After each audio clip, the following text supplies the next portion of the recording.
Welcome, Rabbi Rahimi. How are you? Thank you very much. From Jerusalem, from Tehran to Jerusalem, but right now we're located in Jerusalem more than 42 years as Iranian Communities Coordinator. So really, it's my honor and pleasure going to be with your crowd and to you especially. Thank you. Thank you very much. It's wonderful to have you. Where were you born? I was born in 1961 in Iran, in Tehran. But as Israeli citizens, that we were, my parents were on mission over there, but my grandparents got to Israel, Eretz Israel, during the 1920, 100 years ago. Because they were before the Independence Day, 1948, 47, 48, they were back and forth as businessmen. And after the 1979, as Israeli citizen, I got back as an Israeli citizen to Israel and served in army, in IDF intelligence, and right now as a research analyst and expert in enrichments on Iran-Israel, psycho war for national security and intercultural diplomacy. We'll get that 2,500 years ago, 20% of a great empire during the days of the Shushan, Purim, and the Esther Mordechai, we have 20% of the great empire of Iran, Persia, were Jews. So where they are right now. If I could return for a moment to your childhood. You were born in Iran. Yes. What could you describe a bit about the Jewish community of Iran in your early days? It's first of all, whenever that we're speaking about Iran, it's before 1979. Before 1979, it was great as those Israelis that were on mission, more than 107,700 Israelis were over there. We have our own elite school, British, as from my accent, you can Yes. understand that 4 languages we have over there, as well in English, English speaking. It's as well Persian, Arabic, and Hebrew. And so it was, as an Israeli citizen, it was great gonna come to Israel, then gonna go to the States. Even my, it's my what is say, schoolmates right now living in States and living in New York and Los Angeles. That's great. Getting over there not only as a rabbi, as a family therapist. They make the money right now. I have to give them the coach and mentorship to the kids and the young couples. But from the childhood, it's it's whenever that you have the monarchy, the Shah will say, Sure. it was great because there wasn't so anti-Semitism. Israelis coming back and forth of the agriculture for whatever that can do for the army and so on. There was good relationship and the 2,700 years of heritage. When you say from Shoshana Bira to Jerusalem, it was really it's a touch, it's tangible. In comparison, whatever that during the 42 years that we are denial of Holocaust, everything is anti, but was great. So let's talk now about the size of the Jewish community in the 1960s when you're growing up. How many? Yeah, it was hundreds thousands. It wasn't Jewish community. Yeah, 100,000. And maybe it was the second one in the Middle East of the population of the Jewish community over there that were elites, businessmen. It's without any discrimination, living great. It was great. Where was Shushan in relation to Tehran? Do you know where Shushan? Yeah, Shoshana Birav is Akbatan and Hamadan. It's located, in the place that you, first of all, the climate of the place is so cold. Second thing, they had two capitals. One was Shushan, and second Yes. was Akbatan. The tombs of the Malka Esther and Mordechai right now is located in the Shoshana Birah. That's a few months ago. It was yeah, because of anti-Semitism and whatever that there were out of the 100,000 that left Iran. Right now, we don't. I think it's about 8,000 to 10,000, not more than that. 90% were left Iran to America as well. You say to Baltimore and Rabbinical College, whatever, Chabad, and the one and maybe the only Zionist rabbi that's served in IDF and intelligence is Rabbi Rahimi. Got back an Israeli citizen. We're talking about 20% of the Jews of Shushan at one point in time, just over 2,500 years ago, are Jewish. Where have they all gone? Don't forget that during 2,700 years, Iranian Judaic heritage. Right now, that I'm in charge of the Iranian Judaica Heritage Center, Research Center, National Security and Public Diplomacy to bring all this. All these Jews that were far away spread away because, first of all, that was conquered by the Ashur, Nebuchadnezzar. Second time, we have the Cyrus the Great, 2,500 years ago. That's we have the declaration of the first human rights in the world that let my people go. It wasn't just Moses.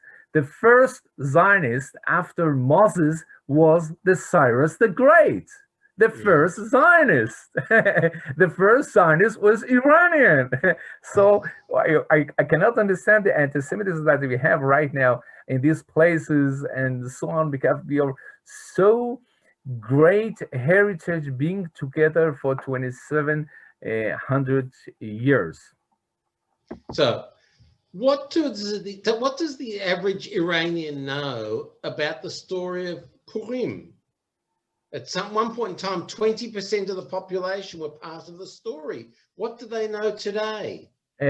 First of all, Rabbi Victor, after we speaking historically, 2,700 years that was spread away to Afghanistan. You can find right now living over there Jews, even they don't know they're Jews in Pakistan.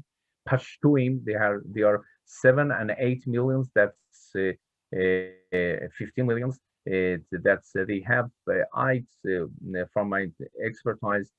That's Gittin and conversions and so on. We have a Beit Din in Jerusalem taking care about them from the years of the Rabbi Bakshi Doron, that was also a Persian, coming from the Persian dynasty, the Persian family, and they gave him the mission to be Iranian communities coordinator.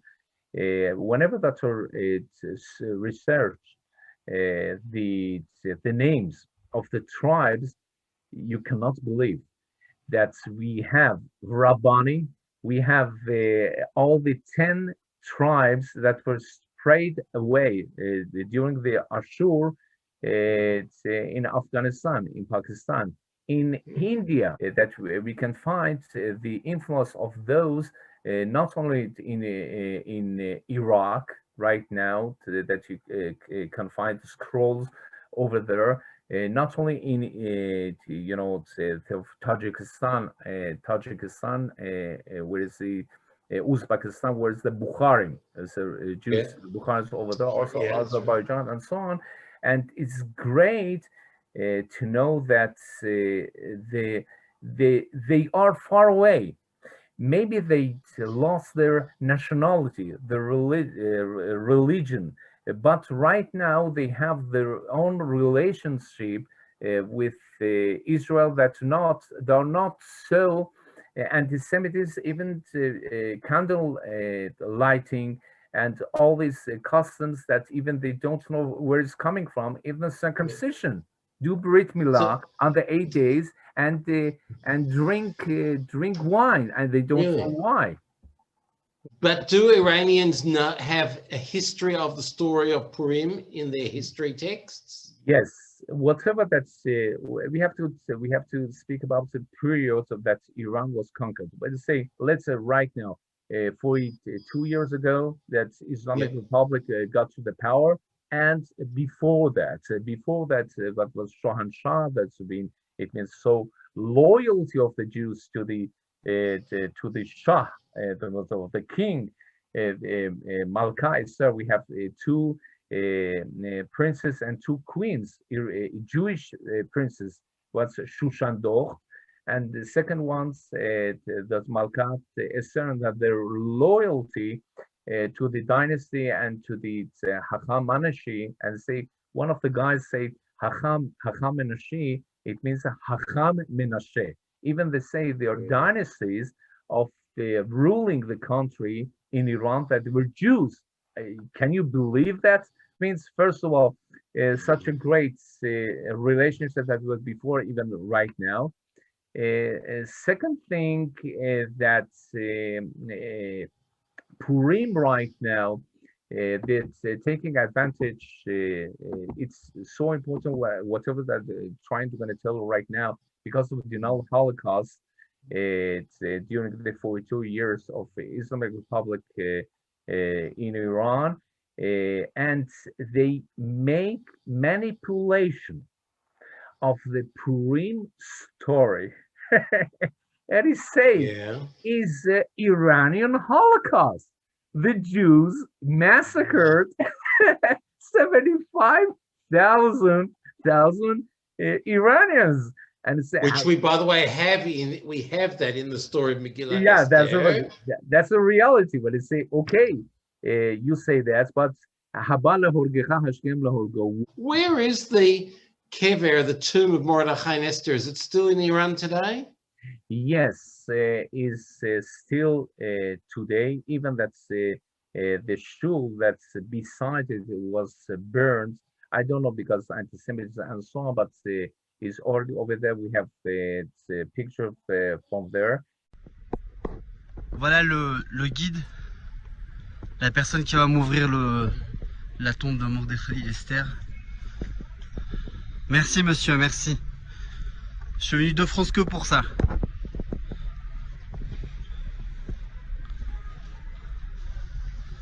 Voilà l'entrée.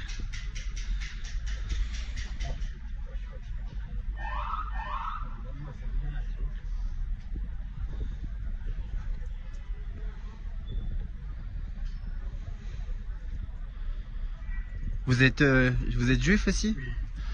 Ah merci.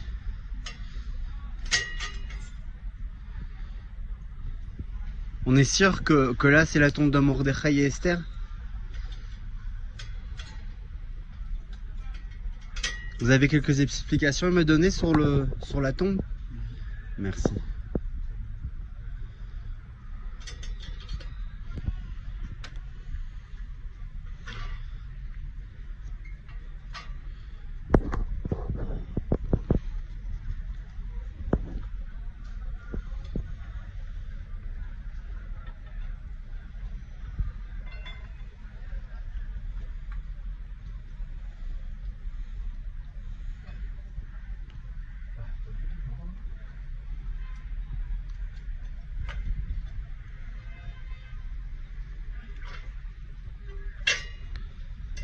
Je vous cache pas que je suis tout excité. Merci. Merci. Donc voilà, j'arrive. J'ai des frissons, mais pas possible.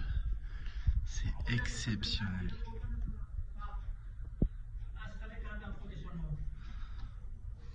La porte, elle est immense. Merci, merci beaucoup. Hein. Merci.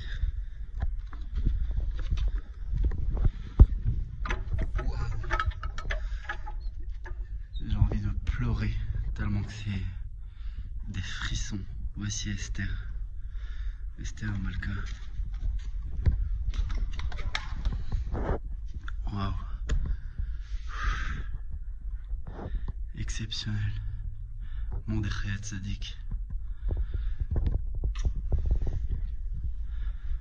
Et que c'est pour la petite synagogue. Exceptionnel. Des frissons, des frissons. Voici le dôme.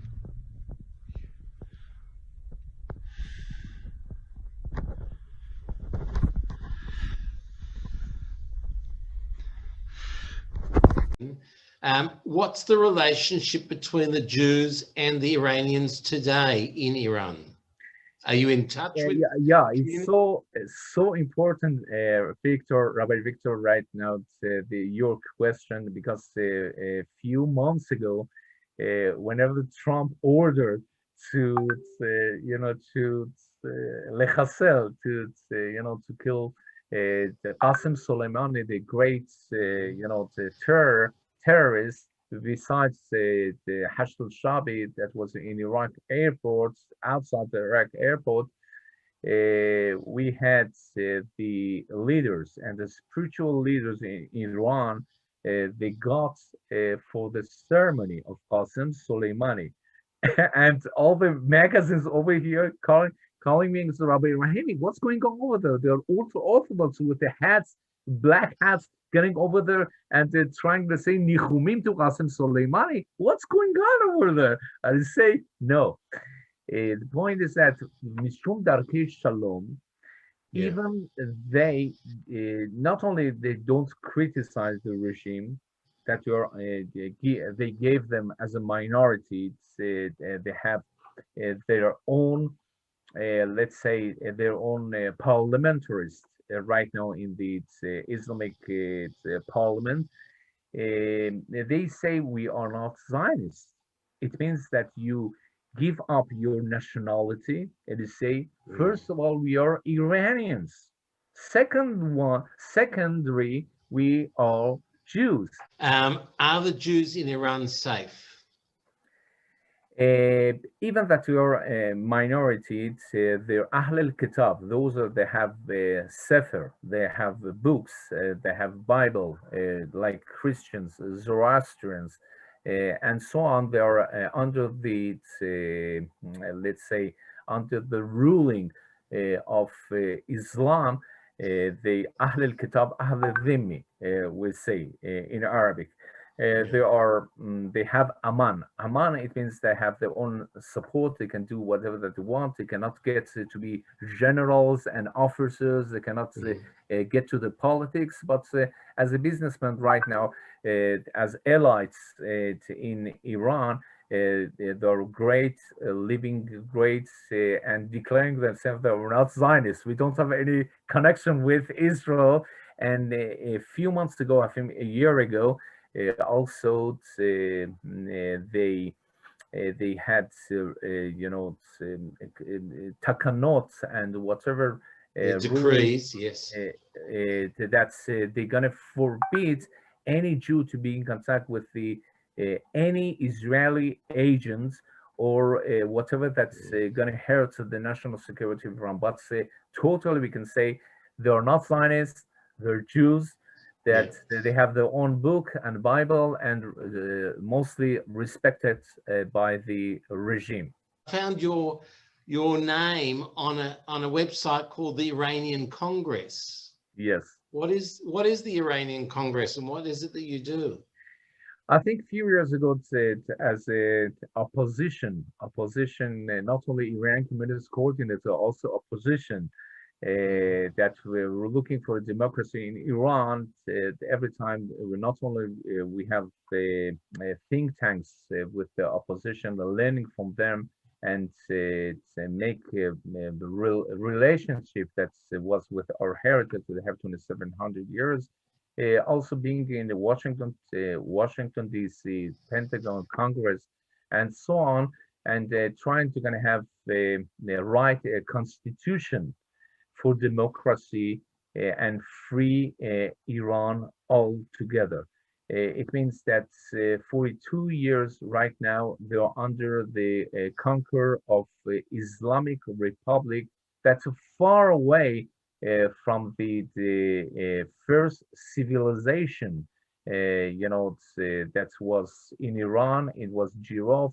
All these places right now, they have a great Persia. And the first declaration of freedom of the Jews from Babylon was by Mhm. Cyrus the Great 2500 years ago. And we had two queens, Esther Malka and Shushan that were Jews in Iran.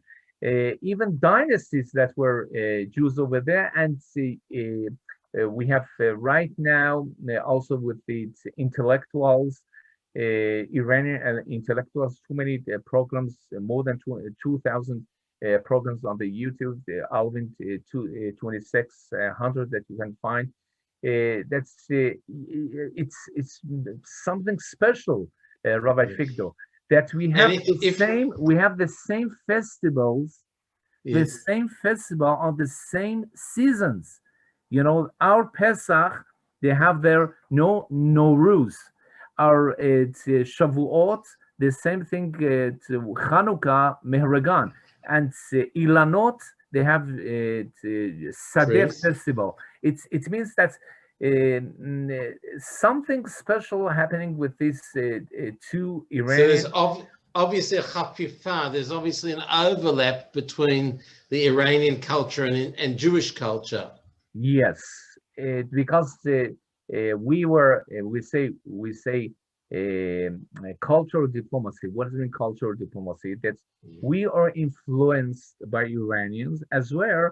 We influence these civilization, as you can find in the Talmud of Talmud Bavli, and you can find the Rabbi one of the rabbis of Furat Yosef, that was also a Persian Harav Ben Zion, said that it should be called the not the Talmud Bavli, is a Persian Bavli, Persian Talmud. Persian Why? Talmud. Because for the 1,500 years ago, it was written under the ruling and dynasty of Iranians.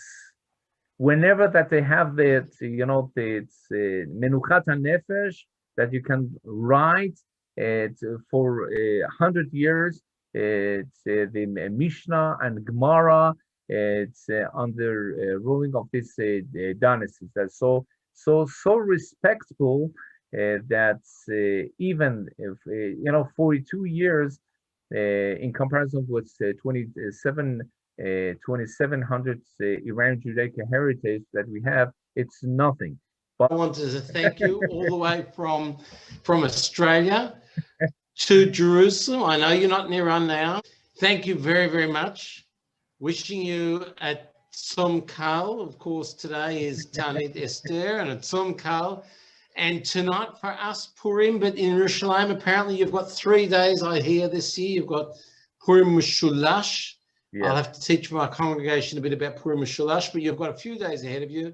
We've got Purim tonight and tomorrow, but I wish you Purim Sameach and only good news coming from Kimitzion Tetzet Torah, and also Surot Tovot coming from Tzion.